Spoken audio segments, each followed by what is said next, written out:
Hello and good morning. Sam Culper here with Forward Observer.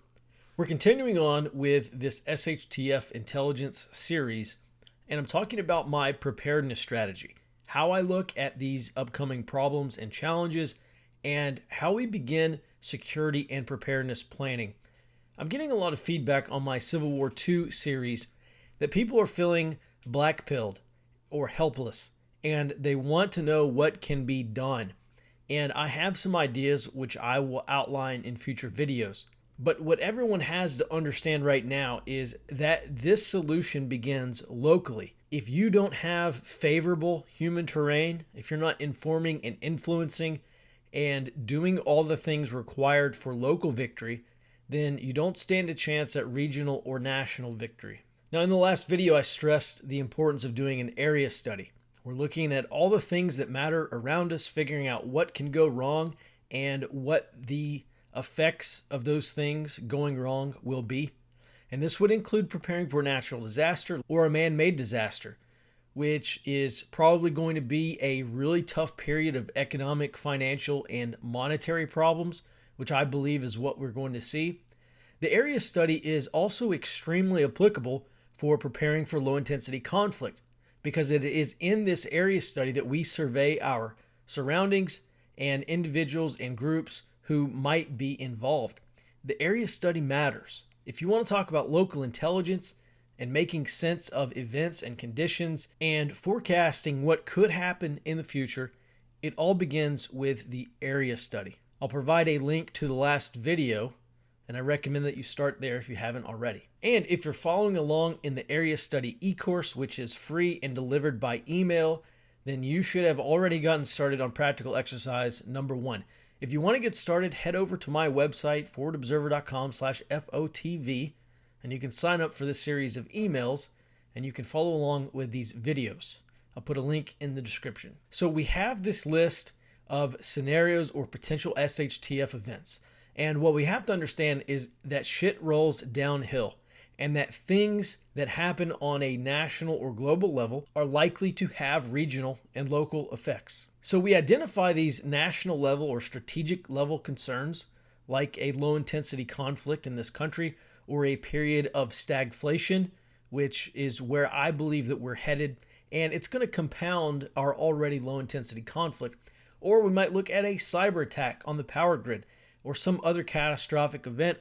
And what we want to do is begin looking at this event and its follow-on effects on 3 different layers. There's strategic or national level. Below that, there's the operational or regional level. And then we have the tactical or local area. That is right outside your front door.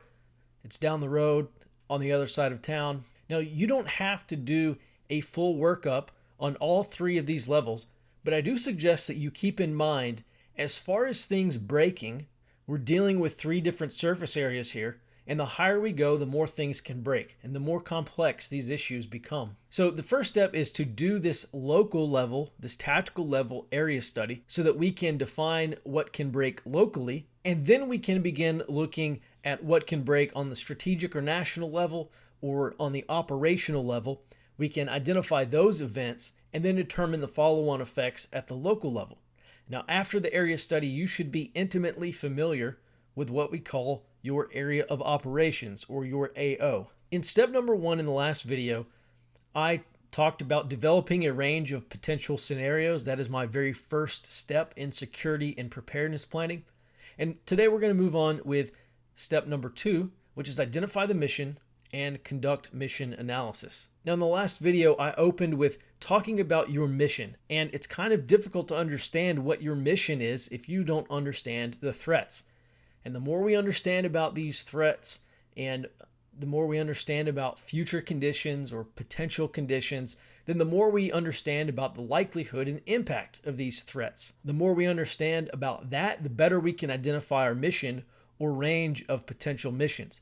By now, if you're following along, you should have a list of potential, known, or suspected threats and or scenarios that you believe could happen locally.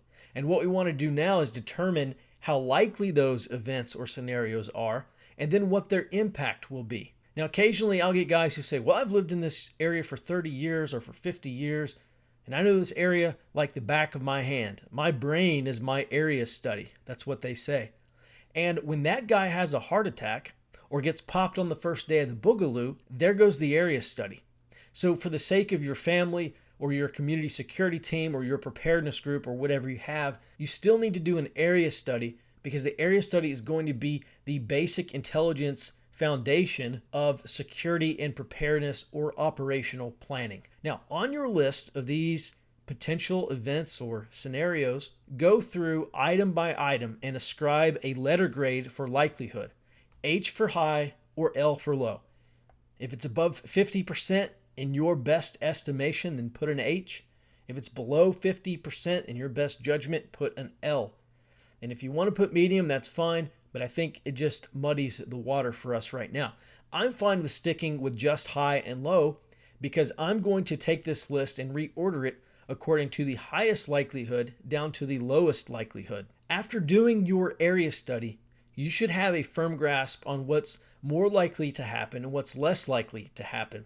Here's your opportunity to be an intelligence analyst. This is the work of intelligence analysis. All right, so your list might look something like this, and these are just examples. This is not my exact list. I encourage you to do your own using your own best judgment, but we have tornadoes here in Central Texas. That's high likelihood every year. We're going to have tornadoes. Disruptive gang activity is number 2. Increased crime due to poor economic conditions. I believe that is going to happen. Then we move into things that are less likely. I'm not saying these things will not happen, but they are less likely in my estimation. Grid down for 7+ days, grid down for 30 or more days, and finally a nuclear meltdown. Next, we want to ascribe a letter grade for impact. If this happens, how greatly will it affect you? We use H for high. That's a showstopper. That will pose a threat to your life, livelihood, or well-being. And we use L for low. That may range from a mild annoyance to being fundamentally disruptive, but it does not threaten your life, livelihood, or well-being. And what we're going to get is a 2-letter grade, like high-high, or high-low, or low-high, or low-low. And what we want to do is identify these high-high threats. That is where we are going to focus the rest of our energy for step number 2. So think about your high-high threats and what your mission statement might be. It doesn't have to be a 5-paragraph operations order, but remember that we have a mission statement so that everyone involved can understand exactly what the mission is. If we cannot articulate that, if we cannot all share the same vision and get on the same page with what we are trying to do, then the mission will not be accomplished. And maybe you are on the receiving end of someone else's mission that does get accomplished. So if you have difficulty defining your mission, some people do, that's certainly all right. Just list out the problems that you are going to encounter, be as specific as possible, and then make sure that your mission statement addresses the fundamental problems there. For instance, some examples might be deter and prevent looting or criminal activity in the community or area of operations. That's fairly broad, but it's something that we can all understand and begin planning to accomplish. Next, another example is evacuate members of the preparedness group to a safe zone before a hurricane. Okay, that's something that we can all get on board with and certainly begin planning for step by step. Maybe there is a situation where you have reason to believe that law enforcement will be unable or unwilling to enforce basic law and order, or at least keep the peace, and you believe that it is going to be incumbent on you and community members to provide some level of safety or security for the community. A third example is ensure law and order in the AO during a period of sustained systems disruption. Think about Hurricane Katrina and all of the natural disasters where some level of chaos and lawlessness ensued. So yes, this is very general, but we can break this mission down into a set of separate tasks. But the important thing is that it does address the effects of our high threat, event, or scenario, and everyone can understand what the end goal is. I'll tell you, if something catastrophic were to happen and you can confidently address the problems in your community and offer reasonable solutions, then people are going to be much more likely to listen to you. And when we have more people in the community on board with this overall mission statement, and we can begin delegating tasks and responsibilities and making sure that this plan is implemented, then you have a much higher likelihood at mission success. If you have multiple high threats or scenarios, then maybe we have a short list of mission statements based on what's likely to happen in the future or based on what we believe could happen in the future.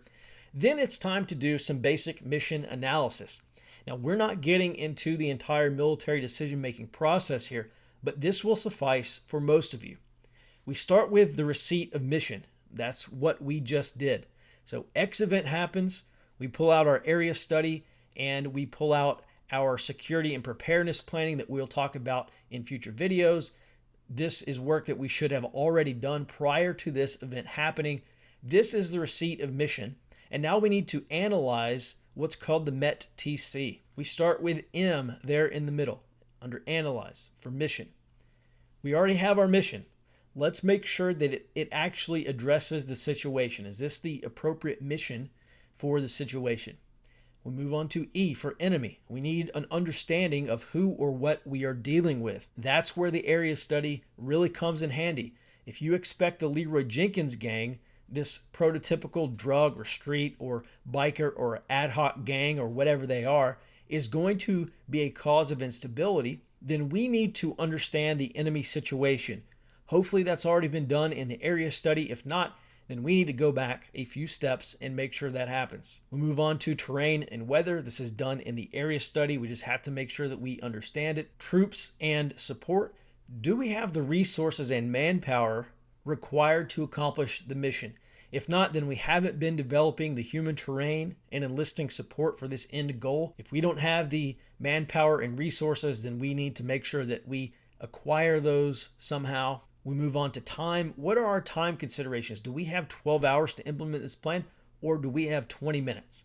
When do we need to get this done? Keep in mind that as this event or as these conditions are prolonged, that more things may begin breaking down.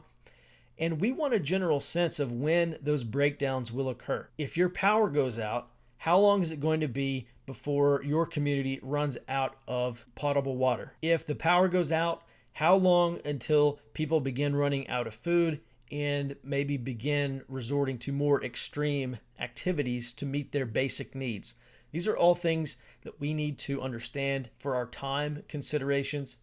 And then we have civil considerations. These are things like local politics and attitudes of the populace, the condition of infrastructure. All of these things may bear on our ability to accomplish the mission. We need to identify these factors and make sure that they're adequately addressed. For instance, if your local area passes some law or implements some policy of law enforcement, and all of a sudden your security preparations for your community, maybe they become illegal, or maybe law enforcement says, well, you can't put up a roadblock in your subdivision, and so now this has got to come down. That's just one example of these civil considerations. Now, you'll notice that there are 4 questions on the bottom of this graphic, and if you can't answer each of these questions in detail, then you have to go back and start addressing these concerns or capabilities gaps or vulnerabilities.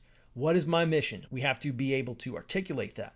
What is the situation? Do we have an adequate understanding of exactly what's going on? Do we really understand the security situation? If not, then we need to go gather some intelligence information so that we can have a good understanding of that situation. How do we accomplish the mission? We have this wonderful mission statement. Everyone agrees with it, and they agree to push in that general direction. How do we accomplish that mission? We'll talk about that in the next video. And finally, where are we at risk? What are our vulnerabilities? What are some things based on the situation? What are some things based on time or civil considerations? What are some vulnerabilities that we may experience due to time limitations or civil considerations, or maybe we don't have enough resources and troops or support to accomplish the mission? Identify where you are at risk and then work towards solving those problems. Okay, so we have come to the end of step number 2 in my security and preparedness planning series in SHTF intelligence, and I will begin work immediately on step number 3. Until then, this is a good time to begin looking at your mission and doing some basic mission analysis. Do you actually have the resources to accomplish the mission? Is the mission realistic? Does your team believe the mission is realistic?